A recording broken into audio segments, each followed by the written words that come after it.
Hello, and welcome to Rule of Carnage. This Welcome. is a podcast, a series of conversations, a set of videos where myself, Glenn Ford, a games designer and developer, talks to Mike Hutchinson, a fellow game designer and developer, about Oh, about designing better miniatures games, and apparently about like marketing better miniatures games and trying to get them into the hands of people who are interested in owning those miniatures games. Because for the yeah. last Last week we may have got ourselves into deeper water than we expected. So let's paddle back to the shallows on things we can be more comfortable about. Absolutely. So we've been talking about Kickstarter, the things you can do on Kickstarter for your project that will help it be successful. Because I've done a few successful Kickstarters, and Mike is about to do what I am absolutely certain will be a successful Kickstarter for Space Gits. Due to Um, the rich and heady nectar of Glenn's wisdom that I have been supping for the last 2 months. so we've done quite a few videos on things that we know something about. And last week we did a video about something that, frankly, I don't know a lot about, but hopefully know enough to say. So then don't do it if you don't know what you're doing. And hopefully this will be a video on a subject that we do know a little bit more about. Specifically, was mentioned a couple of conversations ago, the elephant in the room of things like stretch goals. And we will probably also talk a little bit about early birds. Mm. Um, and they have pros and cons. And I think part of why we're sort of putting them together in this video is I think probably more and more for stretch goals, maybe leaning more on the con side a lot of the time now. Early birds, I would say quite heavily, my opinion is that they are a bad idea. Um, An and I've got experiment that Kickstarter community tried for a few years, but maybe has concluded is a failed experiment. you still see them. You still see them Yeah, all the absolutely. time, all the time, and for a range of reasons, they're not necessarily a great idea. So we'll start talking about early birds Yeah, let's clear early bird off. because this is something I think I have a range of opinions as to why they're a bad idea. So first of all, quite simply, they give a significant impetus, obviously, to backing early, and also a significant impetus to then dropping out after a certain amount of time. So a lot of big Kickstarters that have early birds, and you can go on if you're interested in Kickstarter and learning some of the trends and processes within it. Kicktrack is a website that I'll put a link to where you can go and you can look up websites and you can Kickstarters, you can see their backing patterns, over time, the number of backers, etc., etc. A lot of big projects that do early birds, you see big spikes and then lots of minus days in the days following, because people who are heavily encouraged to just stick a pin in your project on day one have no encouragement to not come back day 2, day 3, day 4 after the early birds go over and go, do I actually want this or not? No, I just stabbed it because it had an early bird. I'm putting the pin out. I'm dropping out as a backer. So the impetus initially is, well, if I don't just tentatively back now, I'll miss out on a discount. Yeah, But absolutely. where is the impetus coming to unback? Because a lot of people back early birds not because they want the thing that's being offered, but because there is an early bird, and it costs you nothing to say, yeah, all right, I'll put a Right. It's reserve it's sticker on it's there. it's as expensive as clicking the little heart button at that point. Absolutely. And so, people stick it down as a reserve badge and then they come back afterwards to actually think about whether they give a damn about the project. Yeah. And you see massive drop off rates on, Mhm. like, particularly projects that like have big numbers and early birds.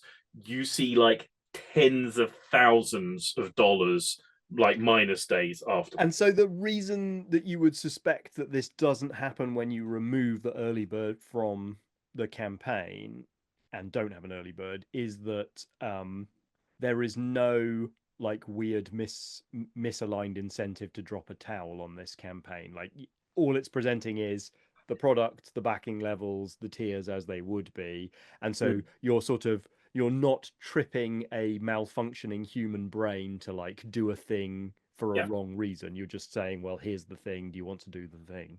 Yeah, you will always have backers who back when they're like 90% certain that they'll pull out. Every project sees backers, drop out. I've, you know, Yeah, I guess that there's a class of backer who's just developed that as their interaction pattern, where they're just like, I'll go through and instead of favoriting things, I'll just back them tentatively and then I'll come and tidy up later. yeah, 5 to 10% appears to be the average. I've talked to other creators, and around about that sort of percentage is the number of people. Yeah, and that makes sense. And doesn't I don't have any emotion about that because like the platform has created some UI Hmm. and it's almost as like once you've got your credit card details in the system, it's almost as easy to press the back this tier as it is to press the favorite or remind me button. And I'll tell you what, roughly the same percentage of people will back and then never fill out the address forms and just Right. Yeah. essentially give you free money.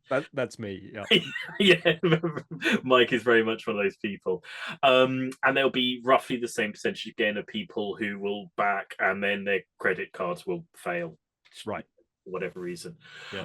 So yeah, early birds put a huge weight on that particular sort of people who will back and then drop out. That's the Right. first reason I think they're a bad idea.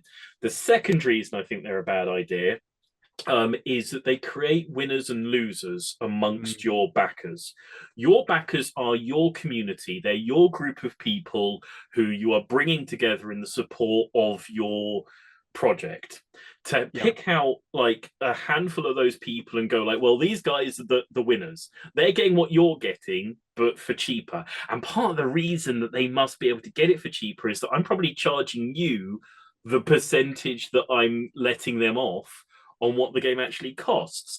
And so basically, every time one of those people talks about being an early bird, it's another sort of slap in the face to rougher Right. backers. And the other, Right, which is different psychologically to the like status that emerges from people who are backing at like some astronomical level, because like everyone knows that they're like Billy Big Balls who's put in a big load of money and they're maybe helping fund these whatever things they're and doing.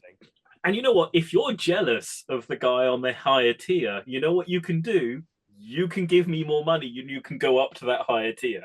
Ooh, okay. So then there's maybe a distinction that I'm not catching here between limited tiers and early bird tiers, and maybe they're not significantly different. But like if I've got 5 mega tiers or whatever, and Yeah. they're Oh, limited so to 5 yeah. Well, I mean, the thing is that often, if they're limited to a certain number, they're limited, hopefully, for a good reason. for practical reasons, Unless you're running potentially. some sort of scuzzbag TCG project, then you're going to be like, I've only got 5 of these. I've sold original artwork on like limited levels. It's like there's only one of them. That's the Yeah, reason. yeah, yeah, yeah. Because I'm planning to do a couple of limited tiers at the top of Space Gits because, like, I'm gonna have the miniatures that Tyler painted for the rule book.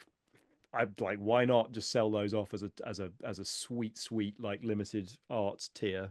Yeah, no, absolutely 100%. And I think people totally get that. Like, well, if there's only X amount of those things in the world, it's fine that I haven't gotten it, and Right. I wasn't that worried about it.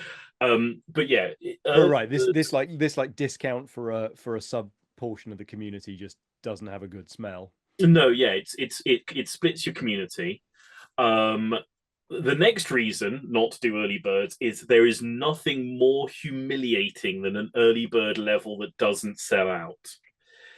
I've seen projects that have early bird levels with spaces available on them on like day 10 or day 15 or something. And then it's just like a big beacon saying this is not going as well as I thought it would. Right. I set my early bird level as being limited to 15 people and it hasn't sold out, so it's going badly for me. And the problem with that is, even if you sell out your actual early bird tier and so you look like a big success, early bird tiers have high dropout rates, and so You can look like a doofus later on. there's a very high chance that on day 5, day 6, 4 or 5 people drop off the early bird tier, and you look like you haven't managed to like sell out your early bird tier. Also, there's going to be a few people who like there was a window where even if those early birds then get picked up, there will be a window where somebody will be like, they missed out on grabbing a discount because they were like Yeah. at work and not checking your Kickstarter campaign on their app or whatever. Yeah.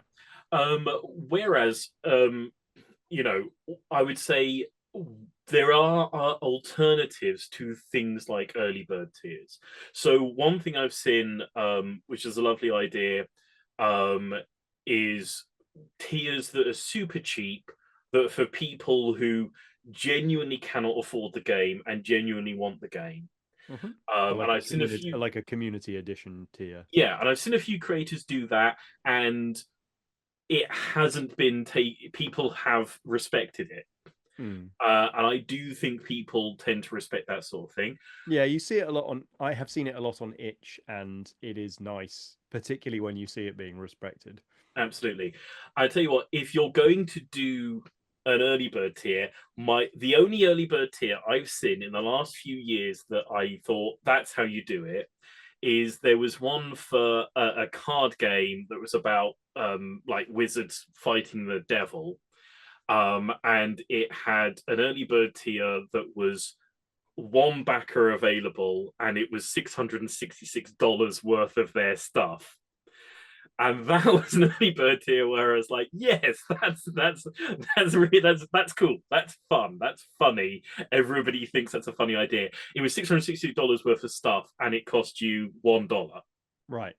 And they had enough stock, and they had it like various other games, and they were like, Okay, so that's the like golden ticket sort of Charlie and the Chocolate Factory thing yeah, where yeah. Well, it was like you could let that be exist for one person. yeah. Well, I seem to remember it was $1 and your soul to back Right. it. Okay, fine. Good. So like things like that. I think if you're going to do an early bird tier, don't do it as a you got money off that other people didn't. Do it as an actual community event. Do it as an actual Mm. sort of like, here's the mad person who was there first second of the campaign. He is backer number one, and so I've randomly given him a thing, and like allow people to celebrate the backer number one, or wherever it happens to be.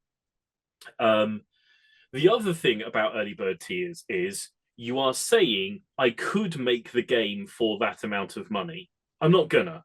I'm not going to. I'm capable of doing it, but I'm not gonna.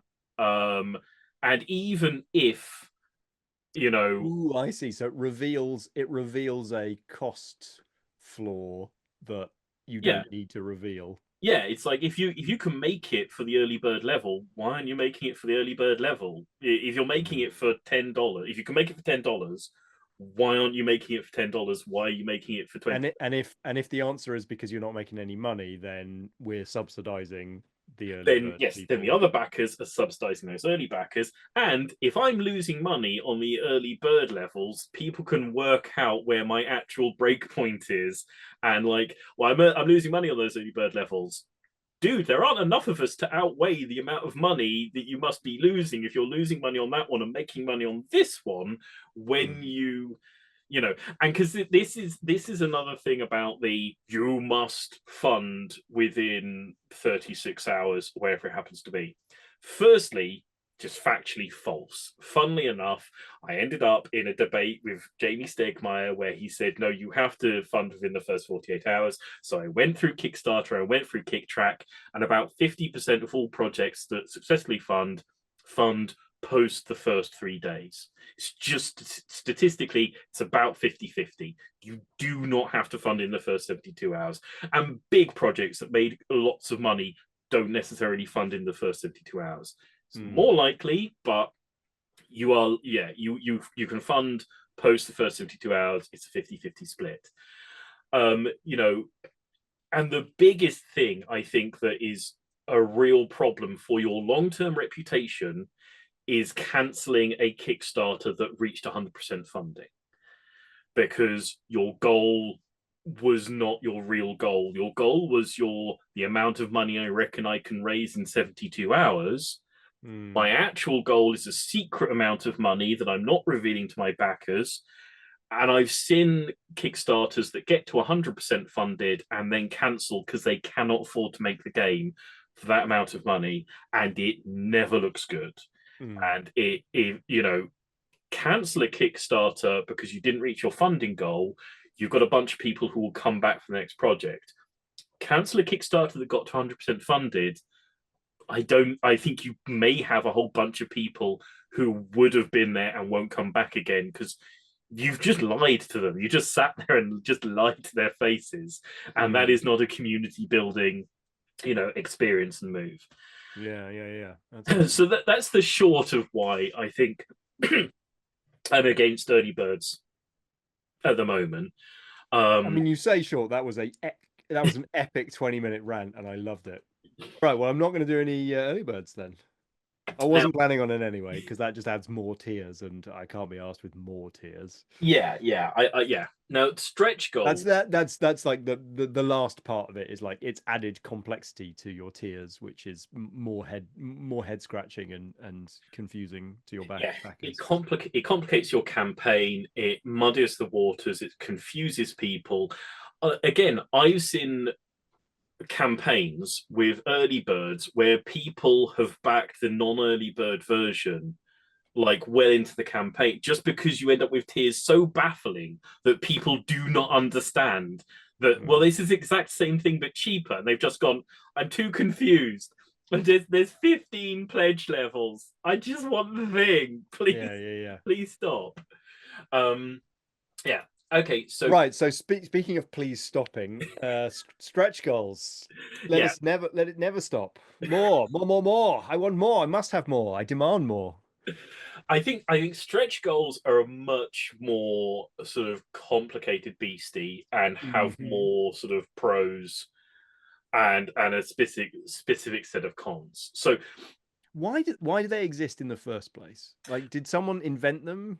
Okay, so since what you have to remember about Kickstarter is that Kickstarter isn't just tabletop games, right? Kickstarter is people making movies, for example, right, and putting on dance performances. And where stretch goals, the concept sort of came through is like, okay, I'm making a movie. I can make a movie for X amount of money. But if I get X amount of money, I could hire this actor, and I get that amount of money, I could hire that actor, and that amount of money, I could hire that actor. It's at that point nothing to do with like, I'm actually going to be making more profit. It's just I literally have more budget to spend, and this is what I'm going to spend my budget on when I make my single entity thing, like a movie. And these are the things we can reach for if we as right. That makes sense with video games as well, where it's like it's not that like I'm going to add a hardback wrapper to the video game product. It's like, well, if I get 10 grand, I can make a crappy video game. If I get 200 grand, I can make an all right video game with these features. And if I get another 100 grand, I can add these other features. Exactly. It makes stretch goals make a lot more sense for almost for a whole bunch of the other sections of Kickstarter, and kind of don't make that much sense for the tabletop game section. But obviously there is such a thing as economies of scale. And the idea of the stretch goal in the tabletop Kickstarter section is, well, if I get to this amount of money, I'll be ordering 1,000 games, but I'll have only sold like 200 of them, and the rest of them I'll have to go and like sell online or in conventions. And so I have a profit margin, but not a significant profit margin. If I sell another 500 backers, those guys are buying games that the first 200 backers have already paid for, basically, because they paid for the printing. So the money that I'm making from those 500 backers, it's kind of free money at that point. What I could do is I could take that money and I could stick it in my pocket, or I could go to my backers. I've got more money than I thought I was going to have. I'm going to spend that money on buying you guys a thank you present. And the thank you present I'm going to buy you is satin finish on the cards or a magnet catch box or whatever it happens to be.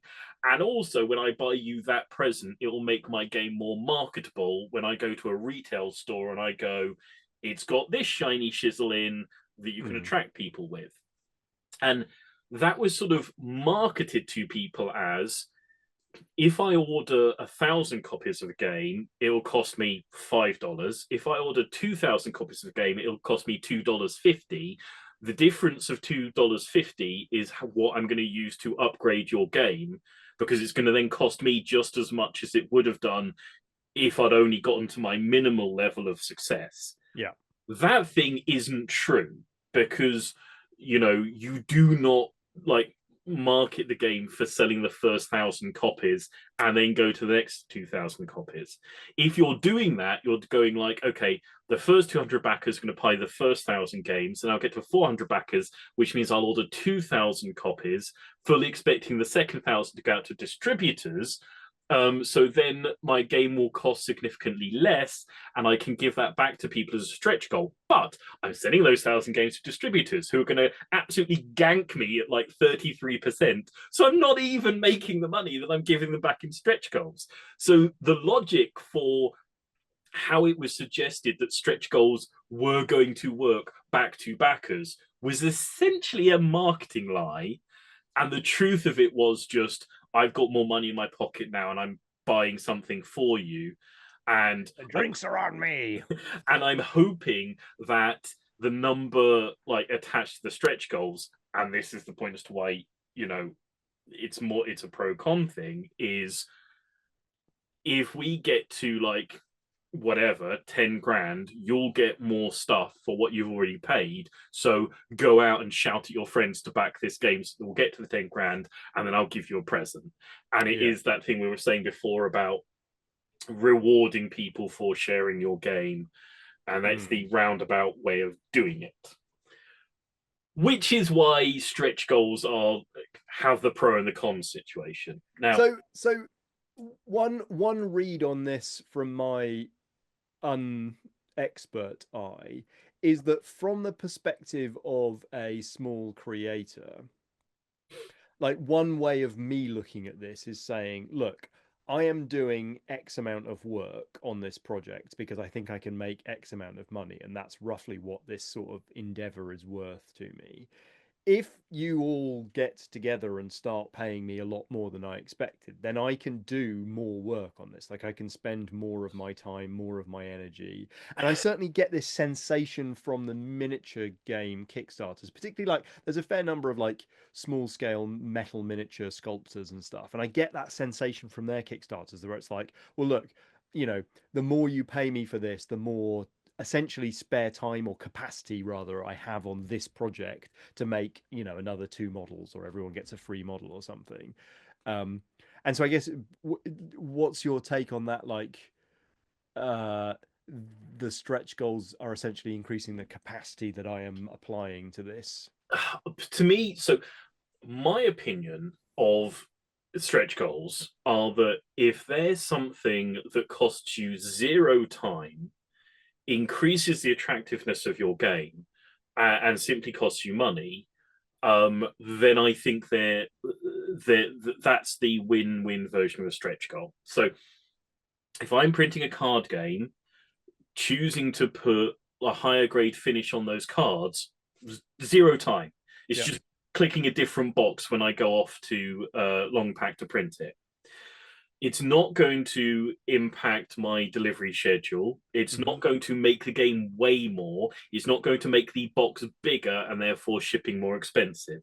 Right. That's a stretch goal that's just like, hey guys, I'm going to make the cards feel better as you put them into a sleeve and then never touch them again. With all the things in mind that you just said about how sometimes that margin is illusionary. Yeah, because basically what I'm saying is like, you know what, if we got to our funding goal, I was making, whatever, a couple of grand. We've got 4 grand past the funding goal, so I've now made 6 grand. I'm just gonna take a grand of that and buy you something. Make the cards shinier. And that is literally what that is. And to me, that's stretch goals. Like I say, it's based on a lie about how, like, the quantities make things cheaper, but that's the way that they make sense and that they work. the two big pitfalls of stretch goals are things that make your box bigger and heavier, Right. and Metal coins, other yeah, expansions. exactly, and things that require a necessarily unknown period of extra work. Mm. Those are the stretch goals that sink campaigns potentially. Right. So And this is like Space Gits saying, "Hey, I've got the bits, got the Space Gits rule book, and it's all written and it's ready to go. And if we get to 10 grand, my stretch goal is I'll write a campaign system, yeah, and that might take me a week or it might take me 7 years to get it right. yes, You don't know." yeah, I'm 90% sure I can make the campaign system work. And if we hit that 10%, ah well, guys, we're all boned because it's never happening. Yeah. And those are the sorts of stretch goals at this point that like savvy backers are wary of, because they've Mm. seen them sink campaigns, and they've seen them make campaigns last like 6, 12, 18 months longer than they should have done. Hmm. And the other thing about stretch goals, I think, now potentially being a con, is that now I think the cool thing is to have the campaign and go, I'm not doing stretch goals. I'm going to tell you why I'm not doing stretch goals, because it makes you look a little bit baller and very confident in what you are doing and confident in the offering that you are presenting people. And it doesn't make you look like you're going, Why all the sarcasm though? Like that seems to me totally sensible. no, Like I mean, no, I like mean, Kickstarter as a platform doesn't support stretch goals. Like it has no, tiers, it has add-ons. Like I it's not a fundamental feature of the platform. Like I what? think my sarcasm comes from the fact that I think it's all about fashions and Right, trends, and I happen to follow the trends and fashions of Kickstarter. right. And I've seen some people do we're not doing stretch goals. Like the first people who did it, I think did it in a very I think the first people who did stretch goals did it for smart, well reasoned, well thought through, perspectives. And then it became the standard thing that you had to do stretch goals. Yeah. And I think you had, I saw some people doing, we're not doing stretch goals and explaining it in a very clear, concise way that was like, oh no, that's a new way of doing things. And now it's becoming the new trend. And I just see some things going like, oh, we're not doing stretch goals. It's a bit like, well, you're not doing stretch goals because that's the thing now. But Right. irrespective of like my opinion of trends and fashions on Kickstarter, I think it is now a significant thing that there is a genuine pro to going, no, my game is perfect. It's as good as it can be. I've nailed it. I know my offering. I know what I'm making. I know what I'm putting out. I know what I'm giving to you. It's as good as it can be.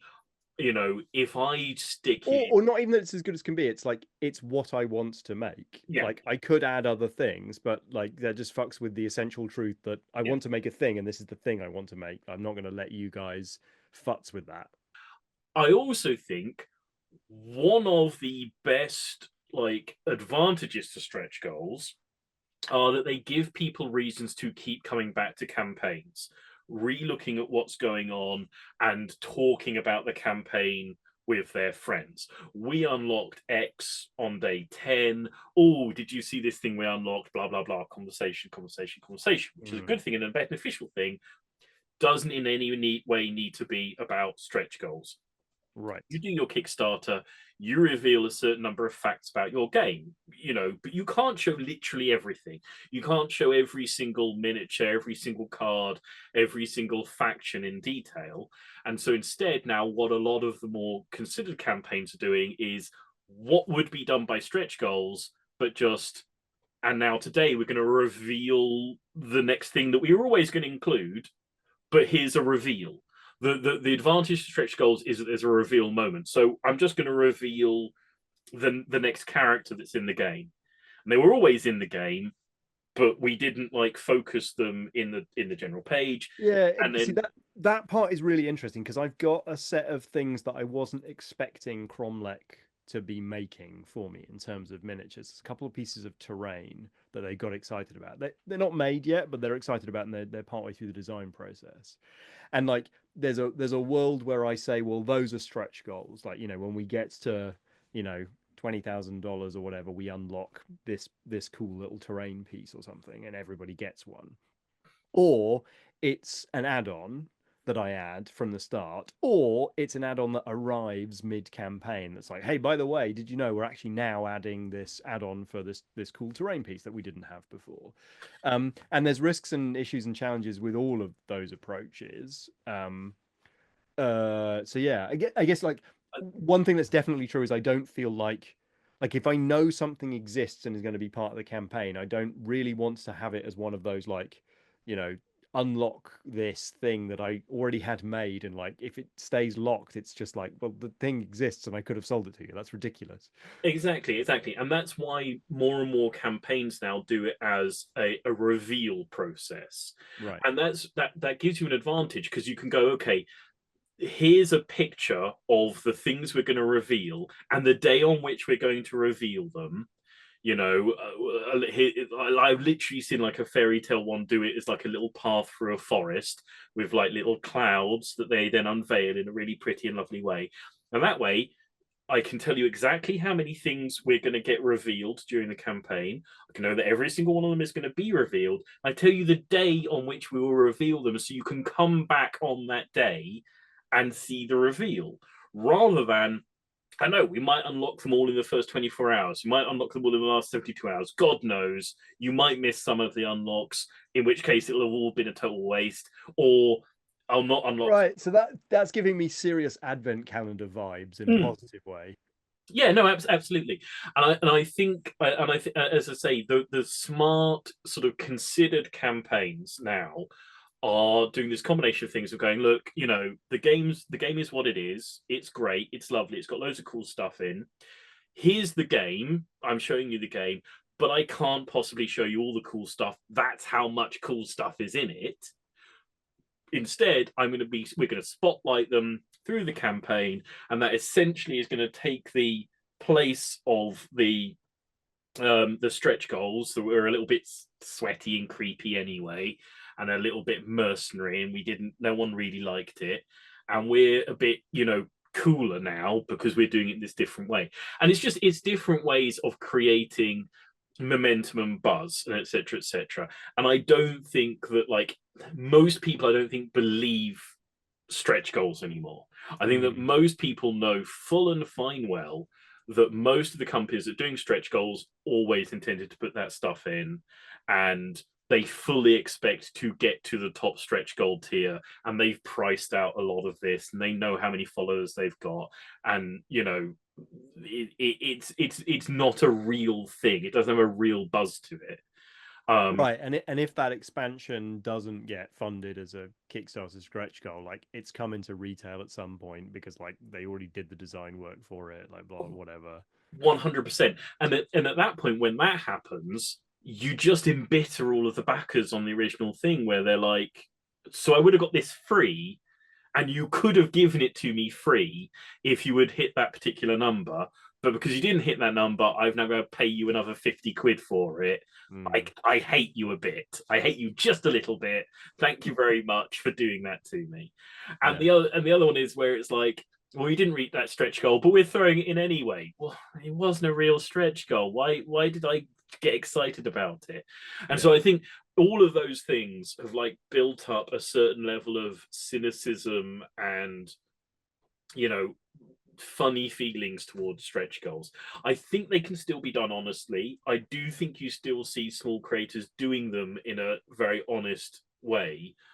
I don't think they're the only way of doing things anymore. I don't think they're the pure pro thing. I think they have significant cons now, you know, and I think a lot of the alternative ways of doing them are more and more attractive, and certainly I think are more and more fashionable among the people that want to show that they know the trends of Kickstarter and they're a bit cooler, you know, and a bit more modern and up to date and all that kind of stuff. That's my rant on stretch goals. No, that was excellent. That was excellent. I think the only other thing that's playing on my mind is that, you know, having talked to another Kickstarter creator recently, they were saying that, you know, they always do stretch goals and the community seems to respond very strongly to them in that they they tend to see their campaign hit one of the major stretch goals. Like they fund to that level, and like within a few dollars of that level is kind of where the campaign tends to end out. So it, in that regard, they were observing it as a sort of community ratchet point where, okay, backers might come and they might go, but no one wants to be the backer that pulls it out of the stretch goal. Like, so I so mean, that last person, when it gets to like, $15,006, they don't want to be the $30 negative that pulls everyone down. in respect to that, I'd say three things, I think, primarily. The first thing I'd say is like, if you hit a 15, whatever, let's say 15 grand stretch goal by 15 grand and $3, and then someone drops out for $5, are you genuinely saying, sorry, guys? Sorry, guys, you're not getting it anymore. Close but no cigar. Literally nobody is saying I'm taking it back. Fair enough. Okay, so that Especially that would be a 'cause- one-way ratchet yeah, anyway. because because you've got to change the goddamn graphic on Kickstarter, and nobody's redoing the locked, hidden locked thing that I just revealed. Um, and also, as I say, you're going to have people drop their credit cards after the Right. Kickstarter closes. So if you're genuinely within like $10 of a stretch goal and you genuinely couldn't afford it, if people drop out, then you're boned because you can't afford the stretch goal. Yeah. The second thing I'd say is like, if somebody says to you, here's the thing I always do, the simple question is, well, try not doing it and see if you get the exact same effect, because that's not how, that's not how Yeah. science works. Yeah. There Sure. is a certain sort of Although science in Kickstarter does seem kind of difficult. Like you don't get that many reps. no, absolutely. And this thing, there is a certain confirmation bias, I think, to stretch goals at this point, where it's like you've got no way of knowing whether that was the number you were always going to reach anyway. Yeah. And C is like, if you always reach your stretch goal, why are you setting it so goddamn low? Why, Yeah, why, sure. why did you? If every single Yeah. time you launch, you always hit the stretch goal, put that sucker at 50 grand. Yeah. Buy yourself a new car, mate. So it's sort of like I put up a stretch goal that tends to be the amount of money that my Kickstarters tend to make, and I tend to reach it. So stretch goal Yeah. is a bit like, yeah, but maybe not.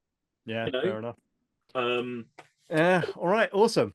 Well, that was good. That one I had very little specific input on because that was pure Kickstarter experience that we were listening to there. yeah, And quite a lot of like well read and therefore formulated opinions. So good. All right. Well, thanks for that. okay, I think then it seems like stretch goals are a thing that is still doable, but mm, you've got to be thoughtful about how you go about them and not necessarily believe the original um, line that was sold about stretch goals. I wasn't planning on doing any stretch goals for Space Gits because I was in that camp where I'm like, I want to have everything like done and I know what it is, and I don't want to futz around with the shape of the product or the shape of the game inside mid campaign because I don't want to do that. But this reveal calendar idea is absolutely bang on what I actually need, which is I've got a bunch of cool stuff. Like I've got cool factions, I've got cool scenarios, I've got potentially exclusive miniatures, like I've got all this cool stuff that I can share. I just wanted to find a way to like spice that up, mm, and a reveal calendar that's available from day zero, mm. and that works like an advent calendar. That seems wicked. Yeah, and the early bird stuff, like, yep, wasn't planning on doing one anyway, possibly because of an earlier Fordian rant that I had heard on the topic, but good to I get it in full and on the record. Yeah, I do seem to remember. I think at one point WhatsApping you a very long and detailed rant against early birds. But yeah, and I think the thing of it is, I would say, and the main thing against stretch goals, I think now, is that you have no control over them. And having control over the rhythm and the tempo and the shape of your Kickstarter, particularly in the slack period in between the first and last 3 days, and knowing when you can pay out the interest, I think is actually more valuable than anything else. And Mm, I think like planning, having it pre-planned in that middle period, having a little roadmap for going, this is when I'm going to drop that thing, and this is when I'm going to drop that thing, gives you like islands to hang on to in like a whirling sea of when Kickstarter is running, and lets you know for sure that you'll do it when you need it to happen, and that you'll keep people interested. Which I think at the moment it feels like that's the way for the future, and you're seeing it more and more on like the very well considered and well thought through Kickstarters. And so I think it's going to be seen more and more because backers know increasingly that stretch goals are kind of a myth in many ways. So okay. Right. If you've watched through those two congealed rants, please swing down into the comment section and let me know. Look, there are people who are still fans of early birds. I know there are people who will not back a project unless it has an early bird. If you are one of those diehards, please swing down to the comment section. And it's like there are two points of view on this one. I've heard people put the other point of view. I don't agree with it, but I'd love to see somebody put it in the comment section. Not for me to shoot them down, but to just say, look, yeah, no, fair enough. I kind of get it. Also, look, if you love stretch goals, tell us why you think stretch goals are a really good idea and they should stick around. I do quite like stretch goals. They're very exciting, I mean, particularly when you get more stuff. They're very exciting. when they're on a campaign that's going to demolish all the stretch goals anyway, they're very exciting. But then we all kind of know that it's just a thing we're pretending, and at that point, just make them like set reveals. But anyway, people like thinking they're getting extra presents, and there is no getting over that psychology, and that is one of the main pros to them. And if you like thinking that you're getting extra presents, tell me about it in the comment section. You're not wrong, and it's a fair point of view. And I don't think that stretch goals are a settled issue, and I do think that they have distinct pros to them, and I wouldn't question someone to put them in their project. While you're doing those things and debating with me on the nature of stretch goals in a comment section that I have full control over and can just back you from, hit the like and subscribe buttons. Wow. And when you're hitting the like and subscribe buttons, look at the link section and swing by our Discord, and then have the argument in me there, because I can also banhammer you from that anyway. Swing by our Glenn Patreon. is very fighty this episode. I like it. I genuinely never have hidden a comment that wasn't from a porn bot. Even when they're fully telling me that I'm an idiot, I'll still give you a thumb and and a response. So I genuinely won't do it, but I'd like to say that I will. Join me in the Discord and tell me why I'm wrong about stretch goals. And I don't think you're wrong if I think you think that I'm wrong. So it's a fair point of view. Swing over to our various websites, buy our stuff, go buy our Patreons, and at least follow them, even if you don't give us money. And then swing by the links to Space Gits and other Kickstarters that will be in the link section, and follow along and see the reveals that Mike will put into Space Gits that will excite and entice and delight you throughout the campaign. But for now, from this episode of Rule of Carnage, I think it's going to be a thank you and goodbye. So thank you and bye-bye. Bye-bye.